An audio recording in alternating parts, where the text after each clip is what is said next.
Hello YouTube, this is the Can Fanatic with a different kind of video today. It's a deck profile, but this time it's a deck profile on Dueling Network because I finally can do screen recording. So, this is a completely experimental, I haven't even tested it once, Lightsworn build, because I kind of like the Lightsworns. So the deck is 43 cards, that has 29 monsters, 12 spells, and 2 traps. And before you comment on things like, why are you using the Mender? Mender is a horrible Lightsworn monster. You should never do that. Why are you running Tour Guides? Tour Guides is a horrible monster. You should never do that. Where's the Solemn Brigade? Just note, like I said, haven't tested this at all. I'm kind of an anti-trap player to begin with. So, yeah, after I test this, I may make changes like that. But for right now, Mender's effect is amazing. And she's a spellcaster. And you know how I am about spellcasters. Tour Guide is good, undeniable about that, and it gives you access to Leviair for when things get mucked up. And this Beckoning Light seems like the only trap I'd want to use in this, just to get back cards, but I'll get into that when I get to that point. So, as for the actual deck profile, double Lila, because Lila is amazing. I would play triple, except that think that 43 cards is stretching it as is, and I don't want to make it 44. But Lila, personal favorite. Well, that's a lie, but personal favorite spellcaster of the Lightsworns. 2, Celestia, because Celestia is good. Triple Wulf, because Wulf is my favorite, and anything less than triple is completely unfair to the awesome amazingness that is Wulf. So, yeah, I'm not worried about that being in my hand at all. If it's in my hand, I can do stuff with it too. So, yeah. Double Lumina, because you can run double. 1 Eren, just for Spirit Reaper. For no other reason than Spirit Reaper. It's worth having an Eren in the main deck for Spirit Reaper. Gareth, 2 of them, because drawing cards is fun. 1 Raikou, because of the name. 1 Jane, because of the name. 2 Genus, a Lightsworn Mender, or Genus. I'm not really sure how you're supposed to pronounce that. Maybe it's French. Maybe it's some sort of weird dialect of French where it's like Genet. Okay, so 2 Genet. God, where'd I come up with Genet? Okay, so I've lost my mind, but Genet is fun. And that's all that really matters. This is a fun card. 1 Arcus. Arcus? I guess like the beginning of Austin. It's Arcus. Arcus. It's the pirates. The pirates' Lightsworn Druid. Arg. But yeah, this guy wins games, so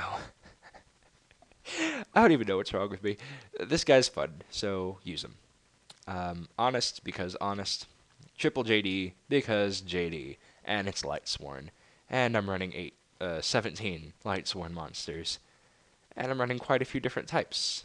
I think most of them, except for the really, really bad ones. So, JD, very usable. And it's kind of the win condition, so triple. Yeah. Lesson. Triple your win condition. It's very helpful to do that. Doubling your win condition is nice, but that's 2 out of 40 cards. 3 out of 40 cards is so much better. And if your win condition is more than 1 card, even better. Okay, grammar. Fail. 2 Necro Gardenas, because it's Necro Gardena.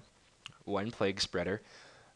More than anything else, Plague Spreader is used here to put Wulf back on the top of your deck, if you happen to have one in your hand and you really want to mill him. Other than that, you really just want him to go straight to the grave from your milling. 1 Sengun to go with the triple Tour Guide, and yeah, you know, Tour Guide engine, Leviair, Leviathan, it's free, you might as well do it. Plus they're darks, and darks make everything happier, because BLS, which is the last monster in this. BLS is a game winner all on its own. He's a secondary win condition if you can't get JD out quickly enough. Yeah, that's all you need to know about that. Triple Solar Recharge, because milling, and because Triple Wulf. 1 Charge of Light Brigade, because you can only have 1. 2 Lightsworn Sabers, because my variant of this focuses on milling a lot more, and it's focused only on Lightsworn milling. So, if I'm doing a ton of milling every turn, and I'm doing mostly Lightsworn milling, chances are, well, first off, I'm going to have a Lightsworn on the field when I'm milling. So, if Lightsworn Saber goes, it's a free 700 extra attack. It's a wonderful little effect. If it gets in my hands, it's not a bad card to have in your hands either. So, all around, just a good card. If I were to take out Vendors and put in Card Troopers, I'd probably take these out and replace it with something else as well. It's just because I have so much Lightsworn milling. I'm guaranteed a Lightsworn on the field if I'm milling, so there you go. Free extra attack. Not going to deny that. Pot of Avarice, because I'd like to recycle Wolves in JD, and maybe even a Mender, and possibly Illumina, because it's really fun to recycle. Oh, and doubly fun if you can recycle the Necros, and then put them back in the grave to use again. And, you know, because you have Tour Guide here, you can Leviair them back. So, it's not outside the realm of possibility. Double Gold Sark because JD. Because BLS. For that matter, if you really wanted, because Illumina. I mean, good deck for Gold Sarking. Monster Reincarnation for Honest or JD. Really fun move there. Also, Tour Guide if you happen to mill one, but you still have like another in your deck. That could be a ample move there. Plus, discarding is always good. I mean, more fodder for this, honestly. One Monster Reborn because Monster Reborn. One Heavy Storm because it's Heavy Storm. And two Beckoning Light. Lets you get rid of a crappy hand or a hand that has cloggy stuff in it. And then you get whatever you want. So, like, if on the field you don't have crap, but in your hand you have Celestias and Wolves, then what you can do is just kind of get rid of them by putting them in your graveyard and then pull out some JDs that you've milled, or Honest, because having Honest in your hand is always fun, or Lumina, because Lumina is great. So you just get those cards back in your hand and you can make a power play off that. No Dark Hole, no Negation, because I feel that Lightsworns in general just don't really need that kind of stuff.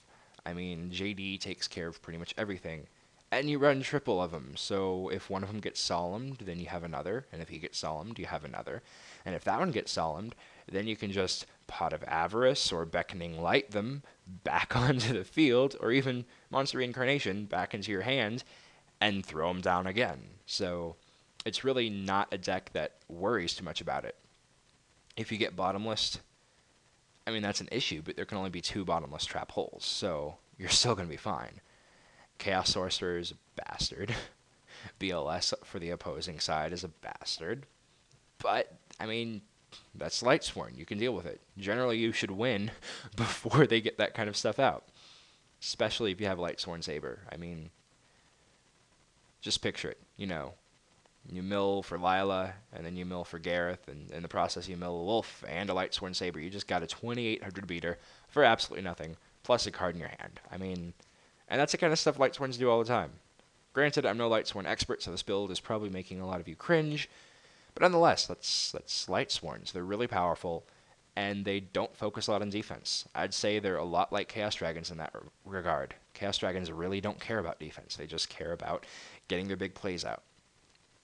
With Chaos Dragons, you have a bunch of dragons that have a lot of attack. And with Lightsworns, you have Judgment Dragon, who is infinitely better. As for extra deck, I don't really know what to do for the extra deck, so I just put a TG Hyper Librarian, 2 Stardust, a Scrap Dragon, because Scrap Dragon is so much fun. And that's also another good reason to run Saber, because you can just Scrap Dragon, and it's like, oh, well, the Saber's not doing anything good. Get rid of the Saber, get rid of your opponent's scariest card. And then 2 Leviathans, in case you want to go double Leviathan. 2 Leviairs, in case you want to go double Leviair. 2 Utopias, and Utopia Ray. I should probably put in a Blade Master in there, because there are plenty of warriors. Yeah, there's some warriors in here. There's enough warriors. How is he a beast warrior? He should be like a spellcaster, or I don't know, plant. That would make more sense than beast warrior. Is he like an iguana under that cloak or something? Anyway, that's not important. What's important is that Lightsworns are amazing. I absolutely love them. Wulf is potentially one of my favorite card arts in the game. I really like his art. I have a, oh crap, I'm gonna botch this. Secret rare, super rare. It's shiny. I have a shiny Wulf card, and it is probably my favorite card in terms of the way it looks. So, this entire deck, Building Lightsworn, is about Wulf. And so the only way to really make a good deck about Wulf is to make a Lightsworn deck. And this is what I came up with. So, as always, leave any comments, questions, concerns, or savage negativity in the comment section below, and I'll probably reply. Or if it's really negative, cry. But that's still some sort of reply, so I guess my first statement was still true. And until the next time, this is the Canine Fanatic, signing out. Just look at the puppy face. How can you not look at the puppy face? Such a cute puppy.